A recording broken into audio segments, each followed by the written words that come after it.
ಸಹಾಯ ಹಸ್ತವನ್ನ ನೀಡಿರುವಂತಹ ನಮ್ಮ ಹೊಸೂರು ದಂಪತಿಗಳಿಗೂ ಕೂಡ ಶರಣಾರ್ಥಿಗಳನ್ನು ಹೇಳಿ ನಿಮ್ಮೆಲ್ಲರಿಗೂ ಶರಣಾರ್ಥಿ. ಮೋಸ್ಟ್ಲಿ ನನಗನ್ನಿಸ್ತದ ಪ್ರಸಾದ ಎಲ್ಲ ತಯಾರಾಗೈತಿ ಅಂತ ನನಗೆ ಅನ್ಸಾಕತೈತೆ, ಅದು ತಯಾರಾಗಿರ್ಬೇಕಂತ ಹೇಳಿ. ಯಾಕಂದ್ರೆ ಗುರುಗಳು ಹೇಳಿಗ್ಯಾರ ತಯಾರಾಗುತ್ತಾನ ಇದು ಸಮಾರಂಭ ನಡಿಬೇಕು ಅಂತ. ಆ ಕಾರಣಕ್ಕಾಗಿ ನನಗೆ ಅನ್ಸಾಕತೈತಿ ಅದು ತಯಾರಾಗಿರ್ಬೇಕಂತ ನನಗೆ ಸಂಶಯ ಬರಾಕತ್ತದ. ತಯಾರಾಗಿರ್ಲಿಲ್ಲ, ಯಾವಾಗ ತಯಾರಾಗತಿ ಅಂದ್ರೆ ಇವ್ರೆಲ್ಲರೂ ಮಾತಾಡೋದು ಮುಗಿದ ಮೇಲೆ ಅದು ತಯಾರಾಗತ್ತೆ. ಏ ಫ್ಯಾನ್ ಬಂದ್ ಮಾಡ್ರಿ ಮಹೇಶನ, ಸ್ವಲ್ಪ ಫ್ಯಾನ್ ಬಂದ್ ಮಾಡ್ಕೊ. ನಾವು ಏನ್ ಮಾತಾಡಕತ್ತೀವ ನಮಗೂ ತಿಳಿವಲ್ಲ, ಅದಕ್ಕೆ ಅದನ್ನು ಬಂದ್ ಮಾಡಿಸಿದ್ನಿ. ಇವತ್ತು ಕಂಕನವಾಡಿ ಗುಹೇಶ್ವರ ಅಲ್ಲಮ ಪ್ರಭುಗಳಿಗೆ ಮಹಾದ್ವಾರ ಆಯ್ತು. ನಾವಿಲ್ಲೇ ಆಲ್ಬಳಕ್ ಹೋಗಾಗ ಬರಾಗ ನೋಡ್ತಿದ್ದೆ, ಎಂಥದ್ದು ಕಟ್ಸಾಕತ್ತಾರಲ್ಲಪ್ಪ ಮಾರಾಯ, ಯಾರು ಕಟ್ಸಾಕತ್ತಾರಪ್ಪ ಮಾರಾಯ, ಮತ್ತ ಈ ಗ್ರಾಮದವ್ರು ಎಂಥ ಸದ್ಭಕ್ತರದಾರಲ್ಲ ಮಾರಾಯ ಅಂತ ಹಿಂಗೆಲ್ಲ ಮಾತಾಡ್ಕೊಂಡು ಹೋಗ್ತಿದ್ವಿ. ನಾನು ಇಲ್ಲಿ ಹೋಗಾಗ ಬರಾಗ ನನ್ನ ಜೊತೆಗೆ ನಮ್ಮ ಆಲ್ಬಾಳದ ಎಲ್ಲ ಸದ್ಭಕ್ತರು ನಮ್ಮ ಜೊತೆಗಿದ್ರೆ ಅಂದ್ರೆ ಇಲ್ರಿ ಹೇಳ್ತಾರ ಒಟ್ಟು ಕಟ್ಟಾಕತ್ತಾರೆ, ನಮಗೂ ಅದೇನ ಊರ್ಗಾರಿಕೆಯಿಂದ ಕಟ್ಟಾಕತ್ತಾರೋ ಯಾರು ಕಟ್ಸಾಕತ್ತಾರ ಅಂತ ನಮಗೂ ಅದು ಪಕ್ಕ ಗೊತ್ತಾಗವಲ್ದಿರಿ ಅಂತಿದ್ರು. ಆದ್ರೆ ಈಗ ತಿಂಗಳ ಮಧ್ಯದಲ್ಲಿ ನನಗೊಂದು ಫೋನ್ ಮಾಡಿ, ಸ್ವಾಮೀಜಿ ಹಿಂಗ್ರಿ ಜಗದ್ಗುರುಗಳವ್ರು ಬರ್ತಾರ, ಈ ಮಹಾದ್ವಾರದ ಉದ್ಘಾಟನೆ ಐತಿ, ನೀವು ಬರ್ಬೇಕ್ರಿ ಅನ್ನುವಂಥ ಮಾತನ್ನ ಒಂದು ಫೋನ್ ಮಾಡಿ ಹೇಳಿದ್ರು. ಚಲೋ ಆತ್ರಿ, ಯಾರು ಕಟ್ಸಾಕತ್ತಾರೆ ಅಂತ ಕೇಳಿದಾಗ ಅವ್ರು ಹೇಳಿದ್ದು ಹೊಸೂರು ದಂಪತಿಗಳನ್ನ ಅವ್ರು ಒಬ್ಬರೇ ಇದನ್ನು ಕಟ್ಸಾಕತ್ತಾರೆ ಅಂತಾರ ಅಂತ ಹೇಳಿದಾಗ ನನಗನ್ನಿಸ್ತು, ಈ ಕಾಲದೊಳಗೂ ಕೂಡ ಇಂಥ ಒಬ್ಬ ಮಹಾನ್ ದಾನಿಗಳು ಅದಾರಲ್ಲಪ್ಪ, ಅದಕ್ಕಂತ ಇನ್ನೊಂದ್ ಸ್ವಲ್ಪ ಎಲ್ಲ ಧರ್ಮ ಮಠ ಮಂದಿರಗಳು ಇವೆಲ್ಲ ಯಾಕೆ ಉಳಿದಾವ ಅಂದ್ರೆ ಇಂಥ ಮಹಾನ್ ದಾನಿಗಳ ಅದಾರ ಅನ್ನೋ ಕಾರಣಕ್ಕಾಗಿ ಉಳಿದಾವ. ನಿಮ್ಗೆಲ್ಲ ಆಶ್ಚರ್ಯ ಆಗ್ಬೋದು, ಅವ್ರು ಒಂದೇ ಮಾತು ಹೇಳಿದ್ರು, ಜಗದ್ಗುರು ಮಹಾಸನ್ನಿದೇವರು ಮತ್ತು ನಿಂದ ಮನೆದೇವರು ಮಲ್ಲಯ್ಯ ಅಂದ್ರ ಶ್ರೀಶೈಲ ಪೀಠದಾಗ ಅಭಿವೃದ್ಧಿ ಆಗಕತ್ತದ, ಅಲ್ಲಿ ಏನಾರ ನೀವು ಮಾಡಬಹುದಲ್ಲ ಅಂತ ಒಂದ ತಕ್ಷಣ ಅವರು 2 ನಿಮಿಷ ಯೋಚನೆ ಮಾಡ್ಲಿಲ್ಲ. ಜಗದ್ಗುರುಗಳವರು ಏನಲ್ಲಿ ಹೇಳ್ತಾರಲ್ಲ ಅದನ್ನ ನಾನು ದಾನ ಮಾಡ್ತೀನಿ ಅಂತ ಒಪ್ಪಿಕೊಂಡಿರುವಂತ ಒಬ್ಬ ಮಹಾನ್ ದಾನಿ ಯಾರು ಅಂತಂದ್ರೆ ನಮ್ಮ ಗಿರಿಮಲ್ಲಪ್ಪ ಅವ್ರ ಹೆಸರು. ನನಗನಿಸಿ ಈಶ್ವರ ಗಿರಿಮಲ್ಲಪ್ಪ ಇವ್ರ ಅಪ್ಪ, ಹೊಸೂರು ಇವ್ರ ಅಡ್ರೆಸ್ಸು, ಇವ್ರ ಅಪ್ಪನ ಹೆಸರು ಗಿರಿಮಲ್ಲಪ್ಪ. ಮೋಸ್ಟ್ಲಿ ಗಿರಿಮಲ್ಲಯ್ಯ ಅಂತಂದ್ರೆ ಶ್ರೀಶೈಲದ ಮಲ್ಲಯ್ಯ ಹೆಸರು. ಮೋಸ್ಟ್ಲಿ ಇವ್ರ ಅಪ್ಪರಿಗೂ ಕೂಡ ಗಿರಿಮಲ್ಲ ಅವ್ರ ಅಪ್ಪನ ಹೆಸರ ದೇವ್ರ ಹೆಸರು ಇಡ್ತಿದ್ರು. ಈಗಿನ ಕಾಲಕ್ಕೆ ಅವ್ರ ಅಪ್ಪನ ಹೆಸರು ಇಡಂಗಿಲ್ಲ, ಈಗ ಸಿನಿಮಾದವ್ರ ಹೆಸರು ಇಡ್ತಾರೆ. ಇನ್ ಯಾರ್ಯಾವ್ದು ಹೆಸರು ನಾಯಿ ಹೆಸರು ಇಡ್ತಾರೆ. ಈಗ ನಾಯಿ ಹೆಸರು, ಈ ನಾಯಿಗೆ ಪಿಂಕಿ ಅಂತ ಇಡಂಗಿಲ್ಲ, ನಾಯಿ ಹೆಸರು ಮಕ್ಕಳಿಗೆ ಇಡ್ತಾವ ಈಗಿನ ಕಾಲಕ್ಕೆ. ಹಿಂದಿನ ಕಾಲಕ್ಕೆ ಯಾಕೆ ಹಂಗೆ ಇಡ್ತಿದ್ರು ಅಂದ್ರೆ ನನ್ನ ಮಗ ಮುಂದೊಬ್ಬ ದಾನಿಗಳಾಗ್ಲಿ, ಆ ಮಲ್ಲಯ್ಯನ ಪ್ರಭಾವ ಅವರ ಆಶೀರ್ವಾದ ಮಕ್ಕಳಿಗಾಗ್ಲಿ ಅಂತ ಗಿರಿಮಲ್ಲಯ್ಯ ಇಂಥವೆಲ್ಲ ಹೆಸರುಗಳನ್ನ ಪ್ರಭುದೇವರು ಗುಹೇಶ್ವರ, ಮಲ್ಲಪ್ಪ, ಶಿವಪ್ಪ ಅಂತ ಹೆಸರು ಇಡ್ತಾರೆ. ಇಂಥ ಎಲ್ಲ ಹೆಸರುಗಳನ್ನ ಯಾಕೆ ಇಡ್ತಾರ ಅಂತಂದ್ರ ಆ ದೇವರ ಆಶೀರ್ವಾದ ನಮಗಾಗ್ಲಿ ಅನ್ನೋ ಕಾರಣಕ್ಕಾಗಿ ಇಡ್ತಾರ. ಮೋಸ್ಟ್ಲಿ ಇವರೆಲ್ಲ ಒಳ್ಳೆಯ ಹೊಸೂರು ಮನೆತನದವರೆಲ್ಲರೂ ಸೇರಿ ಇಲ್ಲಿ ಹೋಗಾಗ ಬರಾಗ ಯಾರು ಕೂಡ ಹಿಂಗ್ ಕಣ್ಣು ತರದ್ ಹಿಂಗ್ ಮುಚ್ಕೊಂಡು ಹೋಗಕ್ ಆಗಂಗಿಲ್ಲ. ಈ ಭಾಗಕ್ಕೆ ಯಾರು ಮುತ್ತೂರು, ಮೈಗೂರು, ಆಲ್ವಾಳ ಗ್ರಾಮಕ್ಕೆ ಈ ಭಾಗದೊಳಗೆ ಯಾರೇ ಹೋಗ್ಲಿ, ಹೋಗುವಾಗ ಅದನ್ನ ಕಣ್ಣೆತ್ತಿ ನೋಡುವ ಹಾಗೆ ಮಹಾದ್ವಾರವನ್ನ ನಿರ್ಮಾಣ ಮಾಡ್ಯಾರ. ಅವರು ನಿರ್ಮಾಣ ಮಾಡ್ಯಾರ. ಈಗ ನಾವು ನಮ್ಮ ಹೃದಯದೊಳಗೆ ಮಹಾದ್ವಾರ ಮಾಡ್ಕೊಳ್ಳೋದು ಅಷ್ಟೇ ಉಳಿದೈತಿ ಕಾಣಿಸ್ತದ.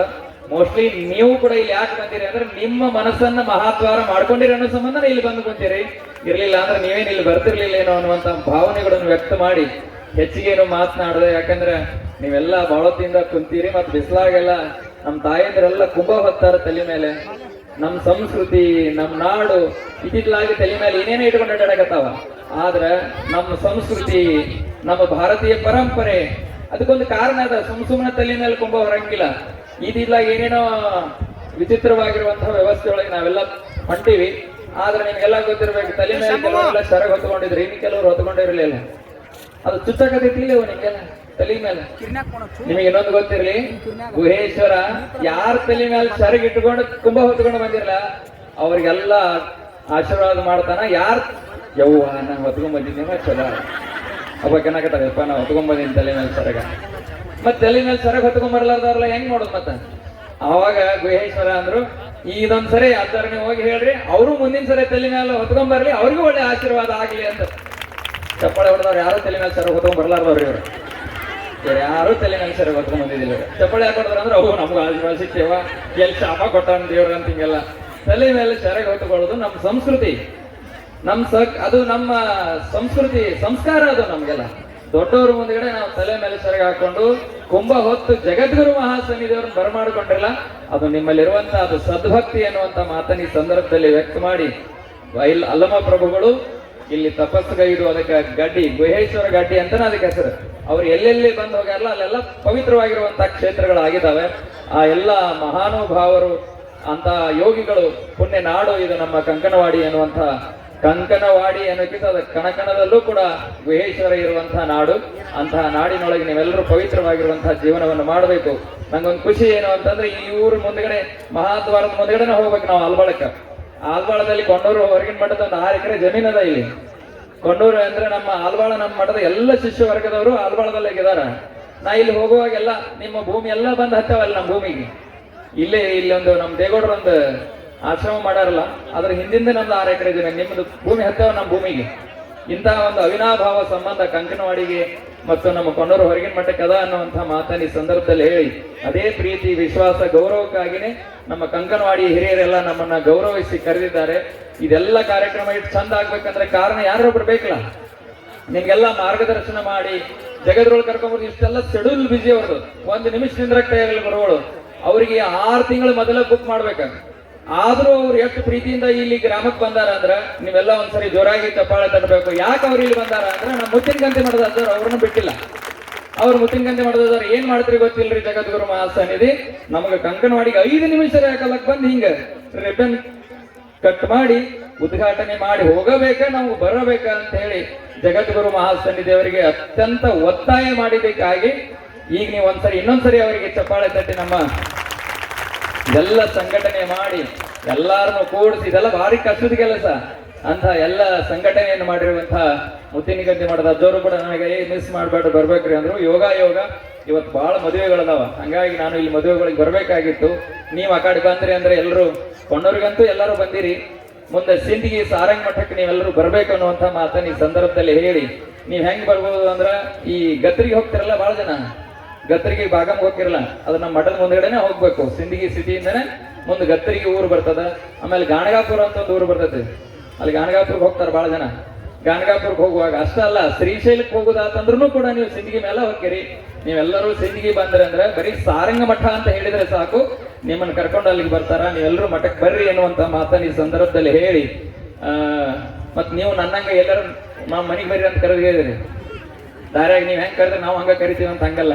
ನಿಮ್ಮನ್ನ ಪ್ರೀತಿಯಿಂದ ಎಲ್ಲರಿಗೂ ನಿಮ್ಮನ್ನ ಹತ್ರ ಬಂದು ಕರೀಲಿಕ್ಕೆ ಆಗ್ಲಿಕ್ಕಿಲ್ಲ, ಅದು ಹಿಂಗೆ ನಿಮ್ಮೆಲ್ಲರನ್ನು ಕೂಡ ಮಠಕ್ಕೆ ಕರೆದಿದ್ದೇನೆ ಅನ್ನುವಂಥ ಮಾತನ್ನ ಈ ಸಂದರ್ಭದಲ್ಲಿ ಹೇಳಿ, ಹಿರಿಯರು ನಮ್ಮ ಕರ್ವಸನ್ನವರು ಎಲ್ಲರೂ ನಮ್ಮ ಜೊತೆಗೆ ಬಹಳ ಹಳೆಯ ಸಂಬಂಧ ಇವರೆಲ್ಲ. ಆದ್ರ ನಿಮ್ಗೆ ಆಶ್ಚರ್ಯ ಅಂದ್ರ ಇವತ್ತಿಗೂ ನಾ ಕಂಕನವಾಡಿ ಒಂದು ಸರಿ ನನಗೆ ಹಿಂದಿನ ಲಿಂಗೈಕ್ಯ ಅಭಿನವ ಕುಮಾರ ಚನ್ನಬಸವ ಮಹಾಸ್ವಾಮಿಗಳವರು ಒಂದ್ಸರಿ ಕರ್ಕೊಂಡು ಹೋಗಿದ್ರು. ನನಗೆ ಅಲ್ಲಿ ಕರ್ಕೊಂಡು ಹೋಗಿ ಜಾತ್ರೆ ಮಾಡಿದ್ರು. ಅದ್ಭುತವಾಗಿರುವಂತಹ ಜಾತ್ರೆ. ನನಗನ್ನಿಸ್ತದ ನಿಮ್ಮೆಲ್ಲರ ಭಕ್ತಿಗಾಗಿ ಅಲ್ಲಮ ಪ್ರಭುಗಳಲ್ಲಿ ಆ ಗುಹೇಶ್ವರ ಗಡ್ಡೆಯೊಳಗೆ ಯಾವತ್ತು ಇರ್ತಾರ ಅನ್ನುವ ಹಂಗೆ ನೀವೆಲ್ಲ ಭಕ್ತಿಯನ್ನು ಮಾಡ್ತೀರಿ. ಆ ಭಕ್ತಿಯನ್ನು ನೋಡಿ ನಮ್ಗೆ ನಿಜವಾಗ್ಲೂ ಸಂತೋಷ ಆಗಿದೆ ಅನ್ನುವಂಥ ಮಾತನ್ನು ಈ ಸಂದರ್ಭದಲ್ಲಿ ಹೇಳಿ, ಹಾಗೇನೆ ನಮ್ಮ ಆನಂದಿಯವರು ಕೂಡ ನಿಮ್ಮೆಲ್ಲರ ಪ್ರೀತಿ ವಿಶ್ವಾಸಗಳನ್ನ ಗಳಿಸಿ ತಾವು ಈ ಸಮಾಜದಲ್ಲಿ ಅವರನ್ನ ತಾವು ತೊಡಗಿಸ್ಕೊಂಡಿದ್ದಾರೆ. ಪರಮ ಪೂಜ್ಯರು ಕೂಡ ಸಂಘಟನಾ ಚತುರರು ಅನ್ನುವಂಥ ಮಾತನ್ನ ಹೇಳಿ, ಇನ್ನೊಂದ್ಸರಿ ನಮ್ಮ ಹೊಸೂರು ಇಬ್ರು ದಂಪತಿಗಳು ಕುಂತಾರ. ಅವ್ರಿಗೆ ಅನ್ಸಾಕತಿರ್ಬೇಕು, ನಾವ್ ಏನ್ ಮಾಡಿವಿ ಅಂತ ಇದೆಲ್ಲ ಮಾಡಕತ್ತಾರ ಇವರು ಅಂತ ಹೇಳಿ. ನೋಡ್ರಿ ಅವ್ರ ಮನಸ್ಸಿನಾಗ ಏನಾರು ನಾವು ಮಾಡಿವೆ ಅನ್ನೋದು ಐದನ್ ಮಾಡಿದೇನೆಂಬುದು ಮನದಲ್ಲಿ ಹೊಳೆದರೆ ಏಡಿಸಿ ಕಾಡಿತ್ತು ಶಿವನ ಡೊಂಗುರ. ಮಾಡಿದೆ ನೆನ್ನದಿರ ಲಿಂಗಕ್ಕೆ, ಮಾಡಿದೆ ನೆನ್ನದಿರ ಜಂಗಮಕ್ಕೆ ಅನ್ನುವಂಥ ಮಾತನ್ನೇನು ಹೇಳ್ತಾರಲ್ಲ ಶರಣರು. ನಾವು ಮಾಡಿ ಏನೂ ಗೊತ್ತಿಲ್ಲ ನಮ್ಗೆ, ಸುಮ್ ಎಲ್ಲಾ ಮಾಡಾರ, ನಮ್ದು ಏನೂ ಇಲ್ಲ ನಂಗೆ ಕುಂತಾರಲ್ಲ. ಈ ಮನಸ್ಥಿತಿ ಬಂತು ಅಂದ್ರ ಸಾಕ್ಷಾತ್ ಭಗವಂತನ ಅನುಗ್ರಹ ಅವ್ರಿಗೆ ಆಕೈತಿ ಅನ್ನುವಂಥ ರೀತಿ ಒಳಗೆ ಅವರು ಕುಂತಿದ್ದಾರೆ. ಎಲ್ಲ ಯಾರೋ ಮಾಡಕತ್ತಾರ, ಏನೋ ಐತಿ, ಸುಮ್ ಆರಾಮ್ ನಾವು ಕೂತೀವಿ ಅನ್ನುವಂತ ಕುಂತಾರ. ಹಂಗ ನಿಜವಾಗ್ಲೂ ಕೂಡ ಅವ್ರ ಭಕ್ತಿ ಆ ಭಗವಂತನಿಗೆ ಸಮರ್ಪಣೆ ಆಗಿದೆ ಅನ್ನುವಂಥ ಮಾತನ್ನ ಈ ಸಂದರ್ಭದಲ್ಲಿ ಹೇಳಿ, ಯಾರು ಕೂಡ ಅನ್ಯತಾ ಭಾವಿಸಬಾರ್ದು. ಇವತ್ತು ಮದುವೆಗಳು ಆಮೇಲೆ ಗೃಹ ಪ್ರವೇಶಗಳು ಬಹಳ ಅದಾವ, ಅನಿವಾರ್ಯವಾಗಿ ನಾವು ಎಲ್ಲ ಕಡೆ ಹೋಗ್ಬೇಕಾಗಿದೆ. ಮುಂದಿನ ಕಾರ್ಯಕ್ರಮ ಇಬ್ಬರು ಗುರುಗಳ ಸಾನ್ನಿಧ್ಯದಲ್ಲಿ ನಡೀತದೆ ಅನ್ನುವಂಥ ಮಾತನ್ನ ಈ ಸಂದರ್ಭದಲ್ಲಿ ಹೇಳಿ, ಹೆಚ್ಚಿಗೆನೂ ನಮ್ಮ ಜೊತೆಗೆ ಮಾತನಾಡದೆ ನಮ್ಮ ಕರೆಸಿ ಪ್ರೀತಿ ವಿಶ್ವಾಸ ಗೌರವವನ್ನು ನೀಡಿರುವಂತ ಕಂಕನವಾಡಿಯ ಎಲ್ಲ ಗುರು ಹಿರಿಯರಿಗೆ, ಎಲ್ಲ ತಾಯಿಯಂದರಿಗೆ ಮತ್ತೊಮ್ಮೆ ನಮಸ್ಕಾರಗಳನ್ನು ಹೇಳಿ ನನ್ನ ಮಾತಿಗೆ ವಿರಾಮ ಕೊಡ್ತೇನೆ. ಈ ಕಾರ್ಯಕ್ರಮದಲ್ಲಿ ನೇತೃತ್ವವನ್ನು ಕರುಣಿಸಿ ನಮ್ಮನ್ನೆಲ್ಲರನ್ನ